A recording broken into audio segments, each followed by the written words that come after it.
안녕하세요. 네, 별로 안 반가우신가 보네요. 자, 오늘부터 저희는 이제 거시경제학 수업으로 들어갈게요. 기존에 이제 미시경제학 수업 듣고 넘어오신 분도 계시고, 그 다음에 기존에 뭐 통합경제학 교재 수업 들으시고 넘어오신 분도 계실 것 같은데, 일단 이 수업은 일단 원칙은 16회, 16번 수업을 진행할 거고요. 기존에 이제 미시를 뭐 들어보셨거나 통합경제 이제 들어보신 분도 알다시피 미시나 통합경제 쪽에 그 미시 영역이 굉장히 이제 꼼꼼하게 수업을 하다 보니까 양적으로 더 많아요. 그래서 일단 이제 거시 쪽은 알다시피 이제 흐름이 좀 중요하다 보니까 그 교재 안에 보시면 이제 국제경제까지 내용이 들어가 있기 때문에 거시경제와 국제경제 포함해서 저희가 16회 수업으로 진행을 해요. 그래서 보통 이제 경제 관련해서 뭐 시험 준비하신 분도 계시겠지만 오늘 이제 첫날이니까. 그러니까 어느 시험 보든지 항상 똑같아요, 원칙은. 그러니까 경제학이라고 시험 보겠다. 경제와 관련해서 뭐 시험을 낸다라고 하면 무조건 원칙은 3개예요, 과목이. 미시, 거시, 국제경제. 그래서 요거는 필수라고 보시면 돼요. 무조건 필수. 근데 이제 공기업 준비하시는 분들 같은 경우에는 가끔 어떤 공기업은 국제경제를 안 내는 공기업도 있고요. 그 다음에 미시, 거시 중에서 뭐 거시 쪽 비중을 많이 내는 공기업도 있고 하기 때문에 그 공기업마다 내는 영역이 좀 다른데 이게 좀 의미가 없는 게 뭐 2018년도에 어느 공기업이 국제경제학을 출제를 안 했다. 그럼 보통 이제 공부하시는 입장에서는 기출문제를 바탕으로 공부를 하게 되는데 보통 이제 기출문제 같은 경우를 공기업 쪽에서는 얻기가 좀 어려워요. 왜냐면 알다시피 이제 문제를 공개를 안 하니까. 그래서 보통 가장 좋은 거는 시험 보시는 당일날 그 해당되는 카페들 들어가시면 시험 보신 분들이 보통 그거 올리는데 요즘은 좀 예전과 좀 바뀌어가지고 그분들이 그 카페에다 안 올리고 카톡으로 모이더라고요.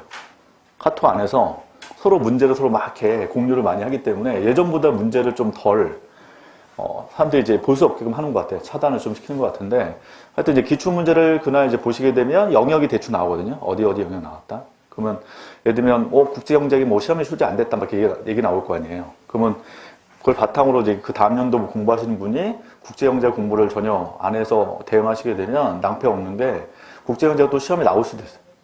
이게 그러니까 공기업이 매년 딱 정해진 틀 안에서 출제가 되는 게 아니라 그때그때 연도마다 바뀌고 그 다음에 또 두 번째로는 서류 통과 컷도 바뀌어요.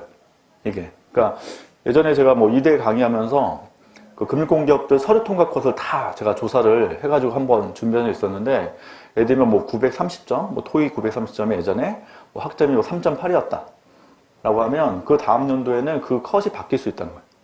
그래서 실제 공기업에서 만약에 930점에 뭐 토익, 학점 3.8을 뽑았는데 뽑았더니 생각보다는 좀 실력이 좀 떨어지는 것 같다라고 판단이 되면 그 다음 년에 컷을 다시 올려요.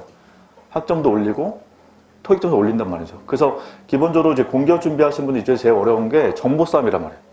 정보를 안 알려주니까. 그리고 매년 바뀌고 기준이. 그래서 일단은 이제 기본 서류 통과 준비하시는 분들 입장에서는 최대한 준비를 많이 해놓으셔야 돼. 본인 입장에서 서류 통과 때문에 좀 떨어졌다라고 하는 찝찝한 느낌이 있으면 중간에 서류 통과 떨어질 때 그걸 또 보충하셔야 되거든요. 본인 스스로. 그럼 이제 또 시간적으로 또 뺏기잖아요.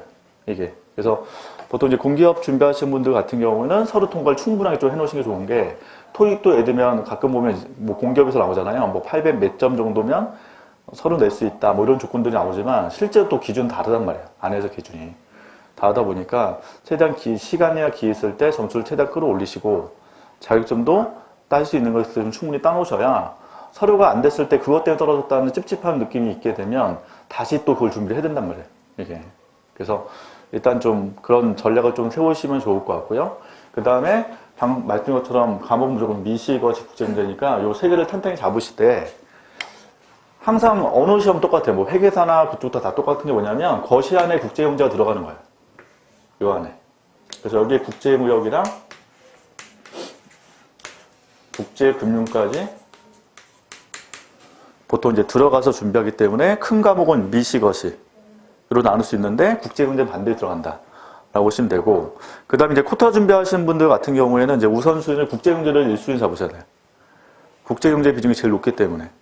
그래서 가끔 이제 뭐 시험이 7월에 공고 날 거다라고 예측해서 5월 달에 오신 분 계시거든요.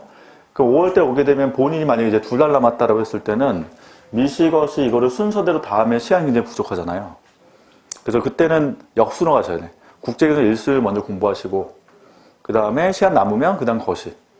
그대로 남으면 미시. 역순 가셔야 이제 합격 가능성이 높다는 거죠. 그래서 그 하여튼 공기업마다 약간 전략들이 좀 다르고, 또 외교는 다 다르기 때문에 일단 본인의 시간계획, 전략을 잘 짜서 접근하시는 게 제일 중요할 것 같아요.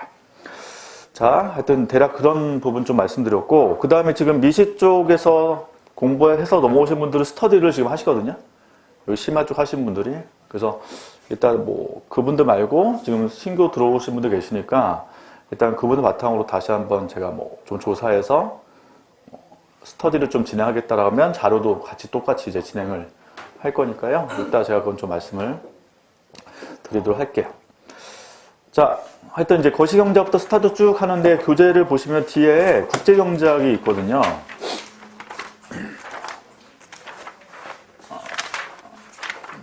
페이지가 어디서부터냐면요. 796페이지부터 796페이지부터가 국제경제학 이게 들어가요.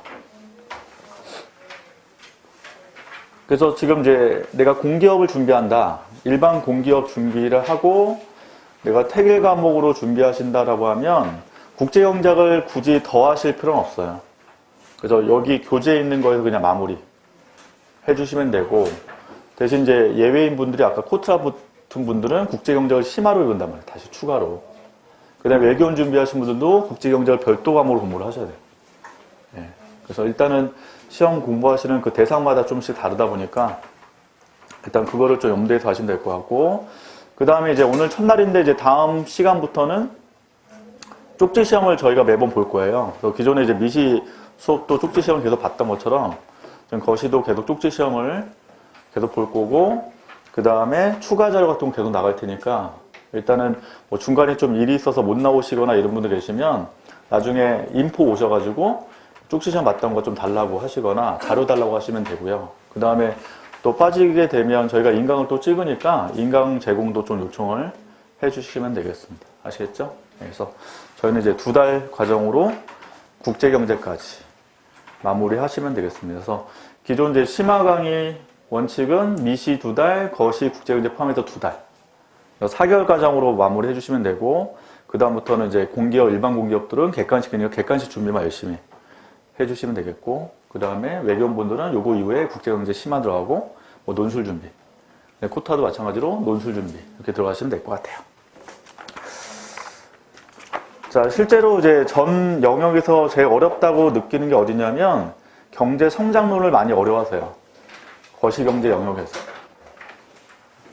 그래서 경제 성장론은 출제가 거의 되거든요. 시험에. 근데 경제 성장론을 손님들이 많이 포기를 하고 싶어 하셔. 욕구가. 많이 어렵게 느끼게 되고, 그래서 나중에 공부하시는 입장에서는 전체 분야에서는 경제 성장을 좀 더 꼼꼼하게 좀 봐주시면 되고요. 그 다음에 출제가 약간 덜 되는 분야 중에서 어려운 부분이 경기 변동론이에요. 근데 제가 이제 기출문제를 좀 검토해보면 경기 변동론은 거의 출제가 잘 안 되더라고요. 이쪽 영역이. 근데 되게 어려운 파트거든요. 경기 변동론이. 그래서 일단 저희는 수업은 당연히 꼼꼼하게 다 진행하기 때문에 경기 변동, 경제성을 다 설명을 드리겠지만 일단 전체 영역에서는 경제 성장을 좀 어렵게 1순위 잡고 꼼꼼히 좀 적용을 해주시면 나머지는 좀 쉬워요. 솔직히 말하면 미시보다는 제 느낌상으로 거시가 더 쉽게 체감상 느껴지기 때문에 일단 미시랑 좀 다른 느낌이 들 거고, 그 다음에 거시 쪽은 제가 강조하는 게 뭐냐면 학파. 학파들마다 주장하는 이론을 잘 묶는 게 중요해요. 이게. 그래서 A 학파가 어떤 내용에 대해서 뭐 주장했다면 B 학파가 이거에 대해 반박을 하거든요. 그래서 그걸 이제 묶는 거예요. 하나하나씩 다. 그래서 예를 들면 뭐 나중에 경제 정책론 배울 때도 기존에 이제 고전학파 계열은 정부의 개입을 좀 부정하다 보니까 그걸 이제 비판한 이론들을 만들 거 아니에요.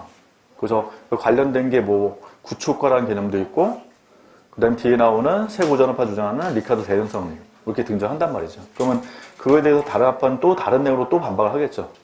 그래서 그걸 이제 2개씩 묶어서 좀 가시면 좀 정리하기도 또 편하거든요. 그래서 거실은 제일 중요한 흐름. 그래서 끊어서 가지 마시고 연결해서 쭉 가시게 되면 나중에 훨씬 더 정리하기 편합니다.